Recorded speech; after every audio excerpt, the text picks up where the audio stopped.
Hello and welcome everyone to the latest rendition of our weekly server fantasy series, the CUFL Recap. In this week's rendition, we'll be covering an exciting 7th week of action that was jam-packed full of great matchups and telling outcomes. This week we're really starting to see which teams of the CUFL are the frontrunners for the league title and the league punishment. So in order to see where each team stacks up, let's begin our recap of the fantasy matchups from week 7. Our first matchup of the week was a big upset between the Columbus Clankers and Jersh that resulted in the Clankers toppling the number 1 seed and stealing a win on Monday night. The Clankers trailed by 15 points coming into Monday night, and thanks to a stellar performance by Jackson Smith and Jigba, the Clankers got an ugly yet important win for their season. Despite the win, the Clankers still hope to find a way to sustainably win games, as this loss speaks more about Jersh than anything. Despite what many would consider a large upset against the number 1 seeded team, the writing has quietly been on the wall for Jersh, as despite being ranked number 1, it seems their biggest asset thus far has been their luck. Their points total this season ranks second to lowest, and their opponent's scoring ranks far and away the lowest out of any of the teams in the league. However, superstitious individuals might chalk it up to their team's new profile picture, as it caused his Vikings to lose, the Packers to win, and his fantasy team to drop out of first place. Next week will be an important week for Jersh, as they have yet to prove they belong in the upper echelon of teams this season. Next up, we have the Bayside Birdbrains continuing their incredible streak of performances and blowing Finio out of the water. The Bayside Birdbrains are on an unprecedented streak this season, as their astounding 177-point performance is the highest point total in this league's 2-year history, and the biggest margin of victory this year. Jamar Chase's 38 points on Thursday night was the biggest benefactor of the Birdbrains, as they moved to the number 1 seeded team this season and become a mesmerizer of the league's attention thus far. As for Finio, it was a disappointing performance all around, but particularly from their quarterback Justin Fields and running back Ashton Genty. The duo combined for 8 total points on the matchup, falling way short of their projections and the monstrous score the Birdbrains put up. Finio now finds themselves barely hanging onto a playoff spot at the 4th seed, hoping to get back in the win column next week. Following up was an incredible, improbable victory by the Red 40 Ragers, stealing a win in a shootout against Rich.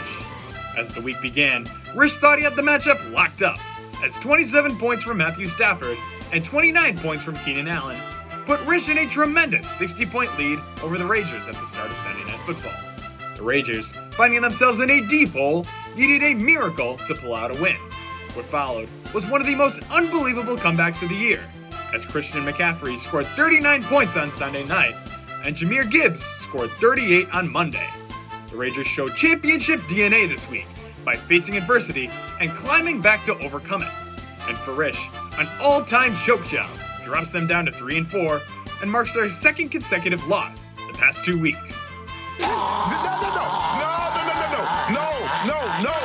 To end off week 7, we have our absolute cinema game of the week, which featured the best of the worst of this league. The 8th place Black Boulder Barbarians squared off against the 7th place Carolina Cornballs in what many have dubbed the CUFL's first ever Toilet Bowl.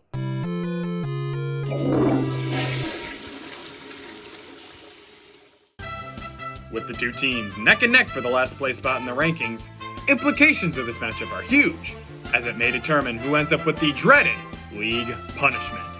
Unfortunately for the Black Boulder Barbarians, this week showed just how outclassed the team is by the rest of the league, as the Carolina Cornballs blew past them with ease for the 45-point victory.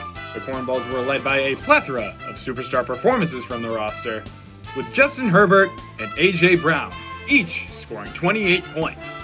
And once again, it was Jonathan Taylor leading the team, scoring 34 total points.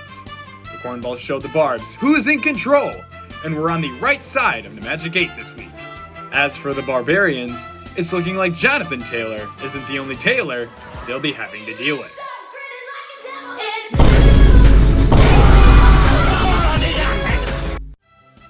It's hard to believe, considering their league title in the previous season, but this version of the team looks to be considerably washed and really needs to get it going this season before it's too late. So a big congrats to the Bayside Birdbrains, the Red 40 Ragers, and the Carolina Cornballs on getting a win this week.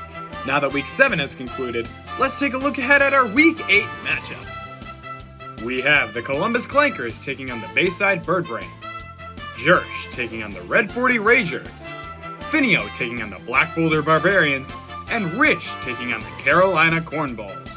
With the conclusion of Week 7, we are officially halfway through the fantasy season, and the hierarchy of the league is finally coming into the picture. We've now set our expectations on which teams will be the top dogs come playoff season. We've seen which teams are in contention for the last place spot, and we've found out which teams are somewhere in between. But with 9 weeks of the regular season remaining, will our expectations of the league stay put? Or will chaos reign as the postseason approaches? Find out next time on the next rendition of the CUFL Recap.